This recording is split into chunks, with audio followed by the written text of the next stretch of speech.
Well, the Six Nations is literally just around the corner, and I'm joined in the Ball Sports studio with a couple of faces that are very familiar to Ball Sports in Andy Goode, Simon Zebo, and Jim Hamilton. It's a funny one, would you say, this year? It doesn't really feel like any one team specifically kind of is going to, really take it all. Like, I don't know, would you guys agree that maybe we might struggle to see a Grand Slam winner, or...? Not if you're English, I think. Oh, wow. Really? Yeah, you're backing the boys to go Grand Slam? Well, I mean, between France or England, isn't it, really? Maybe Scotland.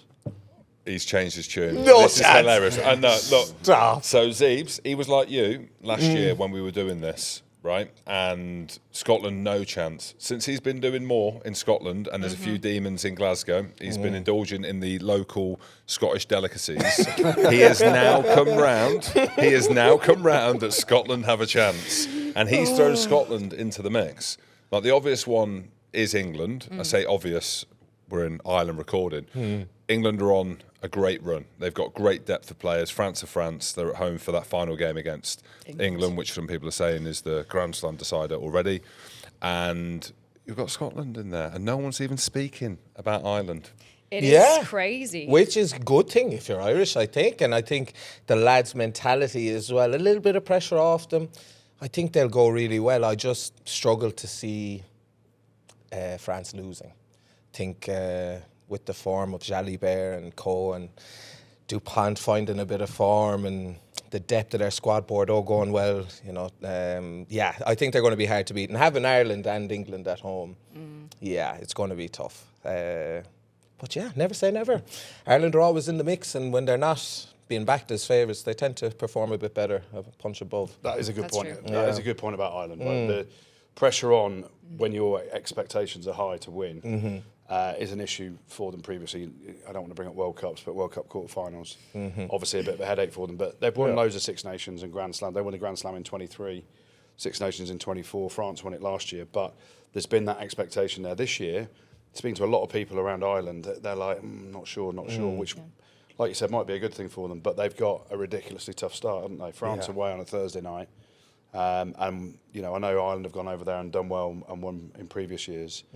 But ultimately, round two, they've got Italy at home, which is a given, and then round three, England away. So you've got your big two away in your first three games with loads of injuries as well, which makes it tough. But cometh the hour, cometh the man. And I love the way Faz is talking at the minute as well. He's, he's bullish around opportunities for other players coming in. And he knows there's going to be injuries and all that stuff, but especially in the front row, I think the problem is playing France away in your first game without a scrum.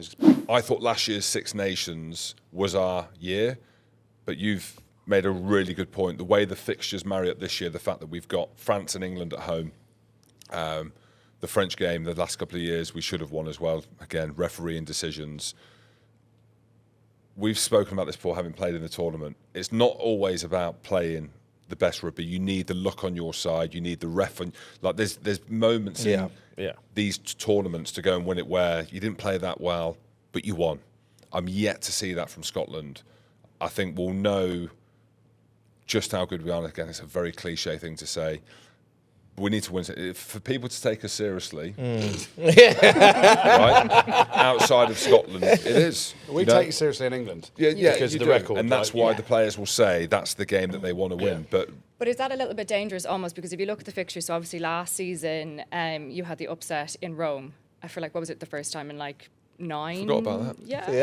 There you go. That was towards the end of the comp, though, where it was. But you'd packed your bags. The lads were on holiday already, weren't they? Yeah, but if you think about it, then obviously you've got England up second, and like you said, everything goes into that game. So then it's like, at what cost you could win that game? But then is that going to have an impact on the rest of the tournament? No, the momentum is key, as we know. You win your first two games, you're on. But the depth is that, like, in terms of, could you pick up a lot of injuries, or you're just not going to be able to get to those emotional heights that you would have done with England? Yeah, so similar to Ireland in the front row, Scotland's front five is thin. So the physical output in there, we just haven't got the carcasses. We've not got the size of human beings to constantly compete with, I know South Africa are in this tournament, South Africa, the All Blacks, Ireland and France being the two. England as well now with the strength and depth they've got. So we're in and around, from a country, we're in and around that kind of second tier of top tier teams. Yeah. We're in and around that mix, but in order to step up, we need to win the Six Nations, you know, or we need to be in that second position. There's no chance. You're laughing. You get a win well, or... hey, we'll see what the odds are. Odds of Scotland winning the Six Nations are 1,000 to 1. 15 to 1. And I tell you now, 20 it'd to be a 1. good bet. I There tell you is now, no it'd be, chance. look at me now, you're manipulating me. I don't know where you're going with this. This is Scotland's chance. Gregor Townsend, for me, this Is he under... if he doesn't win it... Yeah. Not if he doesn't win it, but if we go into this tournament and we beat Italy, lose against England, lose against Ireland, lose against France and beat Wales, I can firmly say, from my opinion, that it's a time for a change going into the World Cup. Okay. Yeah, and I think he'll walk. I think that if that happens... I think what's kept him in he the is. job is beating England, the amount of times he's beaten England. 4 out of the last 5, and that's kind of a big game. But then it's the thing, so you can see Scotland beating England, potentially, and then losing to Wales. I knew next he's Or game saying away Italy, from like they did last Yeah, year. yeah, It's yeah. actually crazy. I forgot about the Yeah, Italy yeah, game. yeah. Let's For a just leave team it. as talented as 100%. that, They're- to not they're- have any consistency there's throughout a a mental- 5-game tournament, it's crazy. Yeah, we've been in You know? teams, right, with a winning mentality and what it feels like to win. The only, I suppose, thing that I'm hooking onto is Glasgow. The fact that Glasgow They're were going losing well. 21-0 to Toulouse in the Champions Cup, come back and win that game. They physically dominated Saracens in the Champions Cup. I can't go based on much else. The fact that they were smashing Argentina in the autumn, but they lost the game. So strength and depth and the mentality. You know, that kick against England with our mate Finn. I in hindsight, is a great thing. I just want to see the control from Finn to be like, no, I'm not taking that kick. No, you know, Yeah. he smiles in the face of chaos. I don't want there to be any chaos. I want to see a real control amongst the ranks of Scotland, and so Jim thinks Scotland can win the Six Nations. Oh, it's a great bet. I'll tell you now. We've been trying to get you to admit to something so far this show, but you haven't. I think you were a little bit more confident last year, and I think we've got some clips now that we're going to pull up and just maybe try and chat through that. Oh, here we go. And when they do it, everyone will be like, how did you know that they were going to win it? Said it for 15 years. I say it every year. Yeah. So do I put Scotland as a dark horse? Because we've got to choose one. So you're going Scotland. I go Scotland dark horse, yeah. There you go, Zids. what? You sabotage? You sneaky boys. AI, Hey. that's AI. That's Yeah. Well, I was going to do that. I'm just so impressed with the production. Look, we've just levelled up. We are interacting with... Tuipulotu's huge, but people can say that No, they could win the title. Tuipulotu. So there's 4 teams. Why are you laughing? Don't you dare. Continue. You're going to eat your smile and tell you it's coming. I said people. People, yeah, not us. I didn't. Yeah, not me. Just lads, eh? That's doing our thing. Just You- doing Daring our to thing. dream. You back Scotland year Yeah. on year, and I can't believe you've now, off the back of one game, Don't be scared. against Argentina in November, you've now stepped back off that plinth and gone. I forgot we lost against Italy in the Six Nations. That's why. And we didn't have Sione Tuipulotu, who got injured Yeah. in Yeah. the lead up Before to it, the- didn't he? yeah. And he's massive to the team as well. But that's why I am... Are you coming around to I'm not maybe an committing expert. to a... Commit, James, just say it. Just Commit. commit. Believe in yourself. You got to believe, you got to dare to Come believe. on, Jim. Believe in yourself or England. Which one? Are you English or are you This is Scottish? Scotland's year. Scotland's year. This is Scotland's year. Scotland's That year, is guys. Yeah, you've heard it here first. Wow. Yeah. You've heard it here first. For the slam? Scotland's year, not for the slam. Okay. But we're going to win it. Andy Farrell, does he have the luxury? Do the Ireland supporters give him that luxury to build for 2027? Is he allowed to have a Six Nations where, okay, my hand has been forced because of the injuries that we've got in the front row? Yeah. We need to look at the 3 10s we've got on offer. I throw Kieran Frawley. We know that he wants to play 10. Does he feature at any point in that? Because we need to do something at this World Cup in 2027. Maybe you say, do Ireland have a luxury of not throwing the Six Nations, but not winning against France, but you see some front rows that come through? Yeah, I'd like Do you see- 100%. Yeah, you'd like to see more rotation, a few new faces getting a proper crack at it. Surrounded by ever presence, you know, and top class. You don't want to change the whole 15 or 23, but in terms of depth, you just don't want to be caught in the hop like we have been before in the past, and a bit more, I suppose, hang your hat on a bit of youth. Yeah. Push some of the younger players in who've been playing well. And yeah, you'll always have the question marks around 10. But That's the big thing. With he's Sexton. papering over that a little. Yeah. Tiny bit, question mark, tiny it's bit. massive. Well, Mate, we were the- chatting. We were chatting about this before we sat in Yeah. here, and it's like, who is Ireland's number 10? And like you said, I think the game plan is always built around that with Ireland. And we were kind of saying, each of them have their differences, and they're stronger in areas than others. I know who you're backing. Who? Jack. Of course he is, Jack Crowley. Yeah. So good, you'll be an expert on this. Go on, you keep going. It's not because of Munster. bias or Munster. It's because I genuinely feel he's the best of the three. I love I Jack agree. Crowley. I agree with I love Jack Crowley, but it feels like when he plays for Ireland at 10, something doesn't work. Whether or not it's the way that the attack's made up, and when you watch him for Munster and you watched him against Leinster, He's watched him fired in a game down South Africa as well that he played in the URC, and he was absolutely incredible. But for whatever reason, maybe it's because Andy Farrell doesn't give him the keys to the kingdom. I'm not too sure. But every time I've seen Prendergast playing for Ireland, defence aside, from an attacking point of view, the short kicks, the ball at the line, it seems to work a little bit better. The attack side of things, maybe. But bringing you in on that, so like obviously, like you just said, his form for his province is unbelievable. So what do you think is the disconnect there when it comes to then stepping up for Ireland? He just doesn't seem to kind of be. I know, like I think his first championship with Ireland, they won the championship, and he was going well. They didn't get the slam, but I thought, he was going to kick on, and then the keys shifted back to Sam, and he was in and out of the side, and getting a handful of minutes at the end of the game, and I just suppose we didn't see the evolution as I thought we would. Maybe that's a confidence thing with coach, I don't know, but sometimes his form can dip a little bit with Munster, but then he's not playing with I suppose you see the quality of player that Leinster have. I think his job would be a lot easier if he was the 10 on that side. And sometimes he might be guilty of trying to do too much with Munster and trying to, make everything tick and be across everything. And but yeah, I think if he was given the confidence, given the keys again, and his defence is class. He's always putting in big shots. He has huge work rate. His attacking, running game is classy. His crossfield kick game his long kicking game is good. His kicking at goal is decent as well. It's not a massive issue. I don't think his stats are better than Harry Burns, like everybody. Well, this is the interesting. I think when it clicks for him, he's incredible, and you back him all day long. But I mean, isn't that the whole thing with France? It's like it's going to be if Ireland win, it's going to be a tight win, and you need to be taking like every single chance you have. Yeah, I don't think there's anything in between the goal kicking at all between Jack Crowley and Sam Prendergast. The big stat that jumps out of the screen to me there is defensively and international rugby. Yeah. Jack Crowley tackling at 91%, Sam Prendergast 64%, and that's a generous 64% as well, isn't it? Yeah. And at international level, you're playing France away, they're going to target him. And we've seen it's similar for England with George Ford. He's going to get targeted. And at that top level, when you're trying to win championships, the saying goes, defence wins championships, right? Yeah. So I understand the point. Of the three fly halves, Harry Byrne, Jack Crowley and Sam Prendergast, to me, Jack Crowley is the most complete all-round player out of the three of them. All three of them have got different strengths.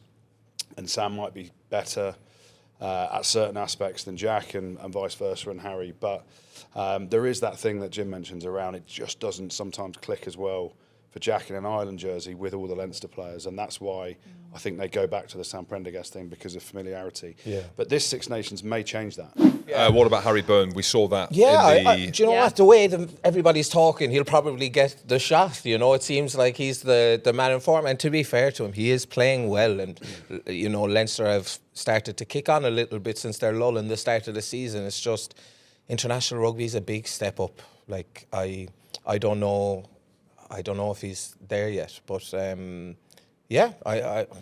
is amazing to see from the outside the blue of Leinster and the red of Munster, the bias between the two. I love it. There is a tribalism around that about who is your guy, who is your man. Yeah.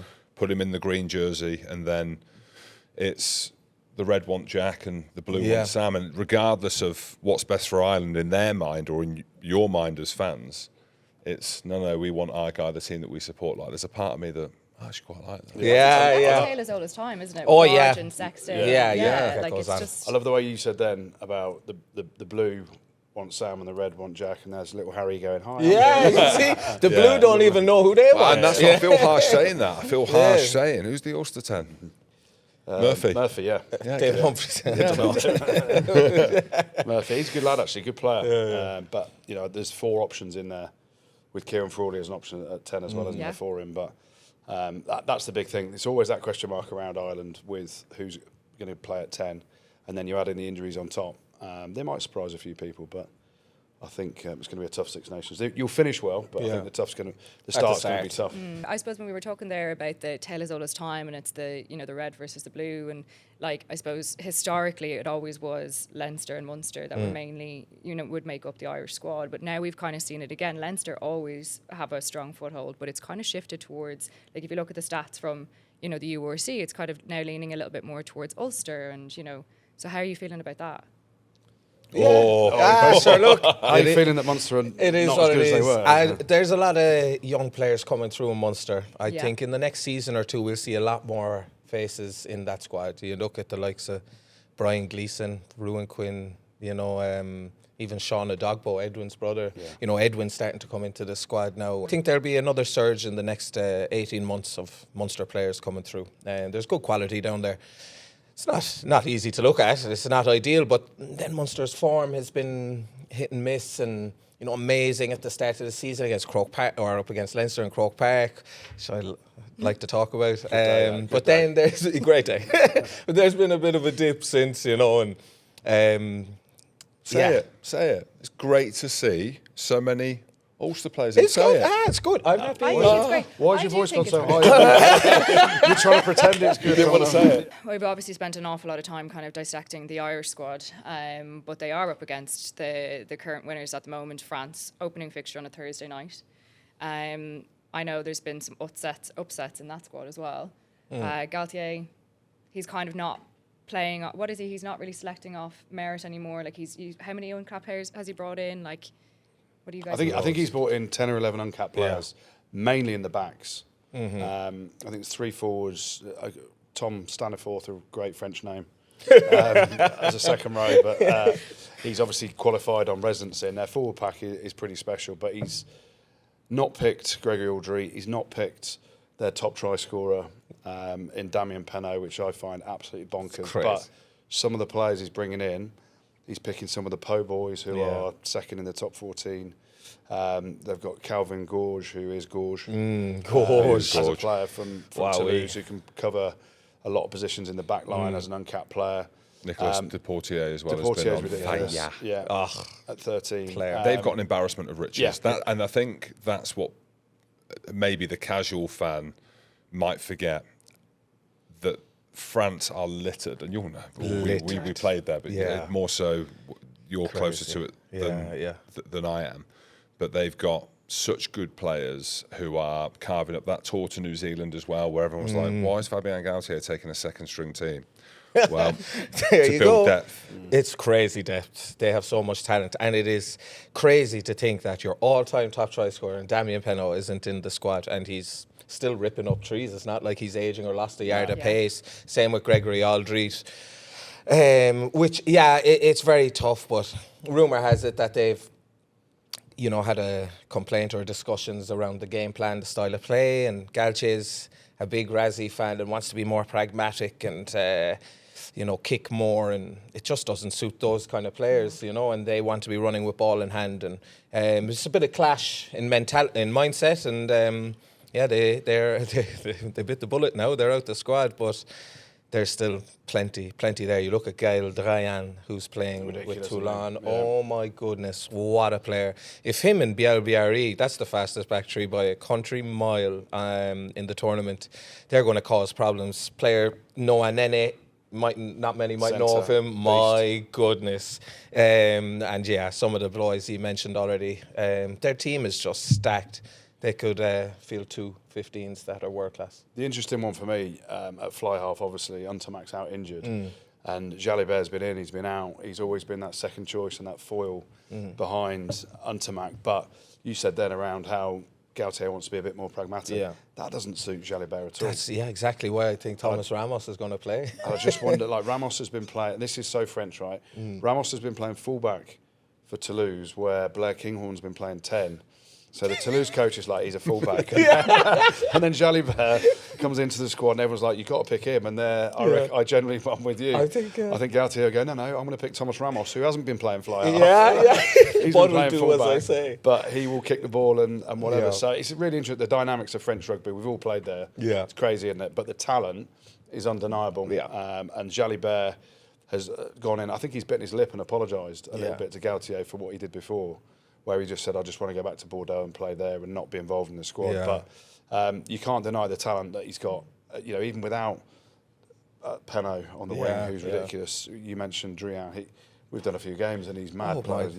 Like the footwork, the speed. Yeah. It's like another BLBRA who's going to be a rock star for him, again, this Six Nations. Absolutely. I had France, or have France, as one of the favourites for the World Cup yes, in 2027. me too.